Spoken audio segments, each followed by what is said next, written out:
이번 시간에는 우리 문서의 분류에 대해서 같이 한번 살펴보도록 하겠습니다.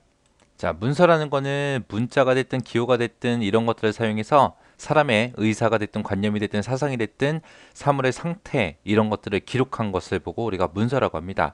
이 문서는 이제 누가 어떤 목적으로 작성했느냐, 어떤 경로를 통해서 이제 접수 처리되느냐에 따라서 분류가 됩니다. 자, 작성한 주체에 따른 분류요. 작성을 이제 누가 했냐에 따라서 이제 두 가지로 나눠집니다. 공문서가 있고 사문서가 있고, 공문서다 그러면 공적인 일을 하는 문서요. 해서 행정기관이 됐든 아니면 공무원이 됐든 공무상 이제 작성한 문서나 접수한 문서를 보고 우리가 공문서라고 그러고요. 사문서다 그러면 개인이 사적인 목적을 위해서 작성한 문서를 보고 사문서라고 합니다. 만약에 이 사문서가 행정기관에 제출이 됐어요. 제출이 되는 순간 이제 공문서로 간주가 됩니다. 어떤 용무에 의해서 이제 작성이 되냐에 따라서 공문서와 사문서 이렇게 두 가지가 있습니다. 그 다음에 이제 유통 대상에 따라서 이제 사내문서, 사회문서, 전자문서하고 이렇게 세 가지로 나눠져요. 사내문서다 그럼 조직 내부에서만 사용되는 문서요. 해서 조직 내부에서 어떤 특정 내용을 지시하거나 명령하거나 협조를 요청하거나 아니면 통지를 위해서 수발되는 그런 문서들을 보고 사내문서라 그러고요. 사외 문서다 그럼 조직 외부에 상급기관이나 하급기관 아니면 개인이나 기관 단체 그런 곳에 이제 수발되는 문서를 보고 사외 문서라고 해요. 전자문서다 그럼 이제 컴퓨터 같은 정보 처리 능력을 가진 장치에 의해서 전자적인 형태로 작성되고 송수신이 되는 문서를 보고 전자문서라고 합니다.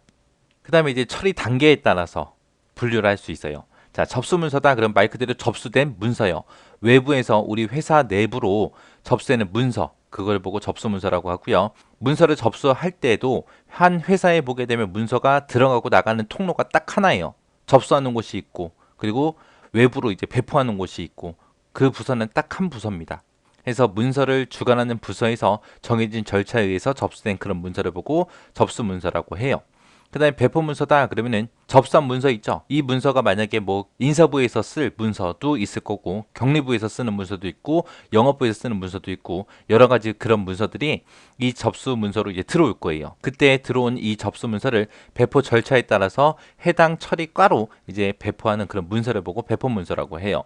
기한문서다라고 하게 되면 기한문서는 사장님한테 이제 뭔가를 허락받기 위해서 결제받기 위해서 기한 서식에 따라 작성한 그런 문서를 보고 우리가 기한문서라고 해요. 그래서 얘를 다른 말로 결제문서라고 그렇게 부르기도 합니다. 그 다음에 이제 이천문서요. 이천문서다 그러면 배포 문서의 내용이 다른 부서의 업무에 해당하는 경우에 해당 부서로 이제 보내줘야죠. 근데 이제 해당 부서로 이첩시키기 위해서 기한된 그런 문서를 보고 이천문서라고 하고요. 공람문서다라고 하게 되면 공람문서는 배포 문서를 이제 특별한 절차 없이 다른 부서가 됐든 다른 사람이 됐든 그런 사람한테 보고를 하거나 열람시킬 때 그때 사용되는 문서를 보고 공람 문서라고 합니다. 그 다음에 합의 문서다라고 하게 되면 사장님한테 뭐 물건을 100개를 다른 회사로 보내주기로 했어요. 결제를 받았어요. 그 기한문 중에 그 물건을 가지고 있는 부서가 있을 거 아니에요. 그 부서한테 이제 협조를 얻기 위해서 합의하는 그런 문서를 보고 합의 문서라고 합니다. 그 다음에 이제 시행문서요. 시행문서다 그러면 이제 기한문을 만들어서 사장님한테 결제를 받았죠. 그 결제받은 그 기한문서를 보고 시행문서라고 해요. 그 결제받은 문서에 따라서 이제 뭔가 처리를 해야 될 거 아니에요. 그 결제 문서를 시행하기 위해서 그렇게 작성된 문서를 보고 시행문서라고 하고요. 이 시행문서를 다른 말로 우리가 발송문서라고 그렇게 부릅니다.